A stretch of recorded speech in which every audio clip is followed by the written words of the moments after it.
బుడమేరు వరద నియంత్రణపై Vijayawada irrigation camp ఆఫీసులో మంత్రులు నిమ్మల రామానాయుడు, నారాయణ సమీక్ష నిర్వహించారు.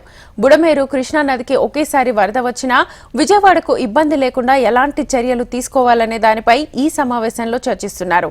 భవిష్యత్తులో విజయవాడకు వరద సమస్య లేకుండా తీసుకోవాల్సిన చర్యలపై సమగ్ర నివేదిక అందించేలా ఆయా శాఖల అధికారులకు దిశానిర్దేశం చేస్తున్నారు. ప్రజలకు ఇబ్బంది లేకుండా వరద నియంత్రణ చర్యలు చేపట్టడంపై కూడా ఈ భేటీలో చర్చిస్తున్నట్లుగా తెలుస్తోంది. ఇక ఈ సమావేశానికి irrigation special chief secretary Sai Prasad, municipal శాఖ secretary Kannababu, CRDA commissioner Katamaneni Bhaskar, irrigation ENC Venkateswara Rao, municipal town planning, revenue survey అధికారులు హాజరయ్యారు. ఇదే అంశానికి సంబంధించి ఫుల్ డీటెయిల్స్ మా ప్రతినిధి కాంతిని అడిగి తెలుసుకుందాం. కాంతి, బుడమేరు వరద నియంత్రణకి సంబంధించి ఈ రోజు ఇరిగేషన్ క్యాంప్ ఆఫీస్ లో మంత్రులు నిమ్మల రామానాయుడు, నారాయణ సమీక్ష నిర్వహిస్తున్నారు.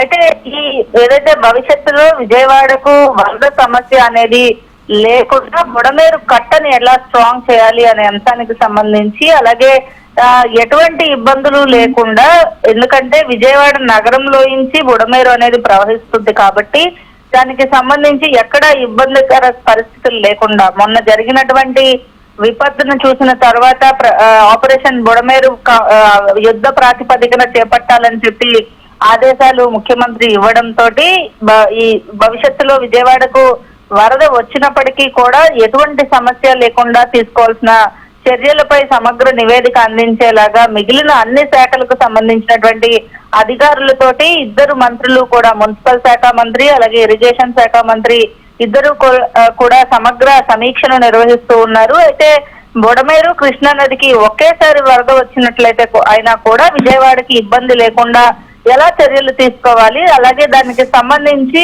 ఎంక్రోచ్మెంట్స్ ఏవైతే ఉన్నాయో, భారీగా బుడమేరు అనేది ఎంక్రోచ్మెంట్స్ కి గురైపోయిన పరిస్థితి ఉంది. అలాగే కృష్ణా నదిలో కూడా భారీ అక్రమ కట్టడాలు అనేవి ఉన్న నేపథ్యంలో ఇవన్నింటినీ కూడా ఎలా ఆక్రమణలు తొలగింపు చేసి బుడమేరు కట్టని స్ట్రాంగ్ చేయడము, అలాగే కృష్ణా నదిలో ఉన్నటువంటి ఆక్రమణలు తొలగించి ఎలా స్ట్రాంగ్ చేయాలి, అలాగే రిటైనింగ్ వాల్ ఏదైతే ఇంతకు ముందు కృష్ణా నదికి గనక వరద నీరు ఒక 2 లక్షల క్యూసెక్ల పైన నీరు వచ్చినట్లయితే నదీ పరివాహక ప్రాంతంలో అటు కృష్ణలంక మొదలు అవనిగడ్డ వరకు కూడా పూర్తిగా నీట మునిగిపోయే పరిస్థితి ఉండేది. అయితే కృష్ణలంకలో ఏదైతే రిటైనింగ్ వాల్ నిర్మించారో, రిటైనింగ్ వాల్ వల్ల కొంత వరద ఉధృతిని కొంత తగ్గించగలిగారు. కాబట్టి ప్రజలు సురక్షితంగా ఉండేందుకు ఎటువంటి చర్యలు తీసుకోవాలి, అలాగే ఎంక్రోచ్మెంట్స్ ని తీసివేయడానికి ఆయా లైన్ లో ఏదైతే బుడమేరు ప్రవహిస్తున్నటువంటి లైన్ కావచ్చు, అలాగే కృష్ణానది సిటీలోంచి ప్రవహిస్తున్నది, అలాగే